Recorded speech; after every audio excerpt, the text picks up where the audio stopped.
আজ থেকে এক সপ্তাহ আগে সবাই যখন একটা শঙ্কায় ভুগছিলেন যে আইসিসি টি-20 বিশ্বকাপ থেকে বাংলাদেশকে কোনো একটা সিস্টেম করে বাদ দিয়ে দেবে কিনা, তখন আমরা অনফিল্ডের পর্দায় একটা ভিডিও করে আপনাদেরকে আশ্বস্ত করেছিলাম যে টি-20 ওয়ার্ল্ড কাপ থেকে বাংলাদেশকে আইসিসি বাদ দিতে পারবে না, কোনো প্রোটোকলেই বাদ দিতে পারবে না। কারণ একটা কর্পোরেট অর্গানাইজেশনে একটা প্রোটোকল মেনে চলতে হয়, সেই প্রোটোকল অনুযায়ী বাংলাদেশকে আইসিসি বাদ দিতে পারবে না। তারপরও অনেকে আশঙ্কা প্রকাশ করেছিলেন যে বাংলাদেশ তো ছোট ক্রিকেটিং নেশন, আইসিসি কোনো একটা সিস্টেম করে প্রভাব খাটিয়ে বাদ দিতে পারবে কিনা, কিন্তু সেটা আসলে করার কোনো সুযোগ নাই।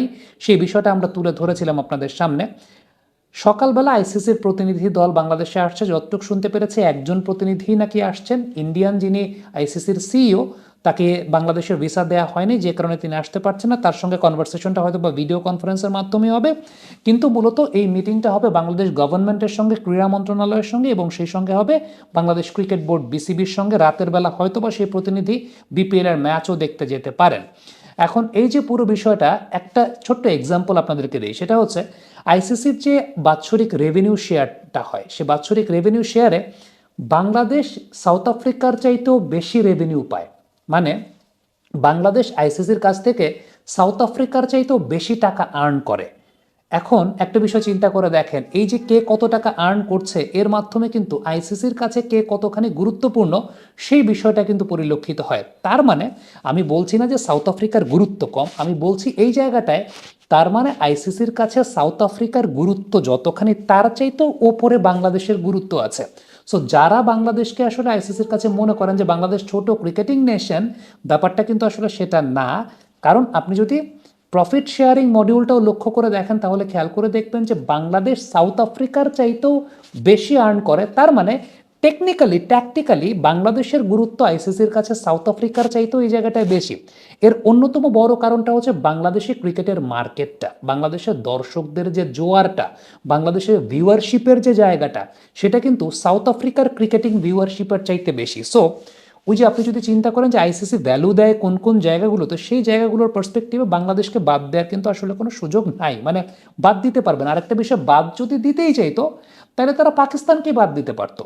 কারণটা হচ্ছে পাকিস্তানকে বাদ দিতে পারে না এই কারণে, কারণ পাকিস্তানকে বাদ দেওয়ার মতো কোনো রুলস পাকিস্তান ভায়োলেট করে না। কিংবা আমি নিরাপত্তার কারণে একটা দেশে গিয়ে একটা আইসিসির ইভেন্ট খেলতে চাই না, এটা বলা মানে আইসিসির কনস্টিটিউশন ব্রেক করা হয় না।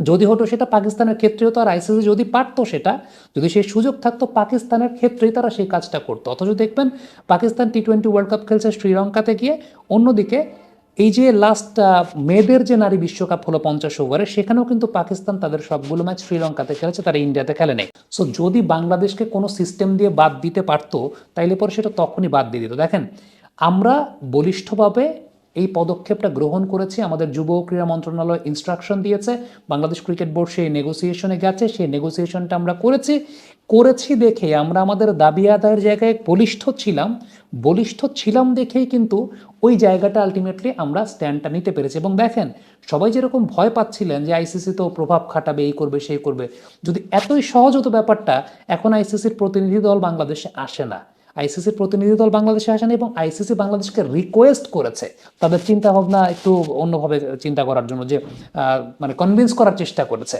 আরেকটা বিষয়, আমরা অনফিল্ডের পর্দাতেই যমুনা টেলিভিশনের বরাত দিয়ে আপনাদেরকে কিন্তু দেখিয়েছিলাম যে আইসিসি যে চিঠিটা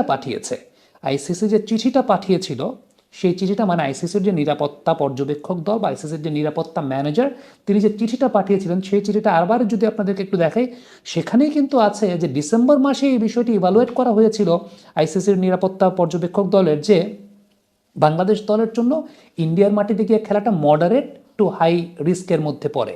এবং পরবর্তী সময় তারা সেটাতে আবার সংযোজন করেছে যে মোস্তাফিজুর রহমান খেললে পরে সেখানে প্রবলেমেটিক হতে পারে বা বিভিন্ন বিষয়, এবং দর্শকদের জন্য সেই জায়গাটা গিয়ে বাংলাদেশের জার্সি পরে ঘোরাফেরা করাটা মডারেট টু হাই রিস্কের মধ্যে গিয়ে পড়ে। এবং মাইন্ডেড এই ব্যাপারটা আমরা আপনাদের কনফিল্ডের পর্দায় দেখিয়েছিলাম যে আইসিসি নিজেরাই স্বীকার করেছে।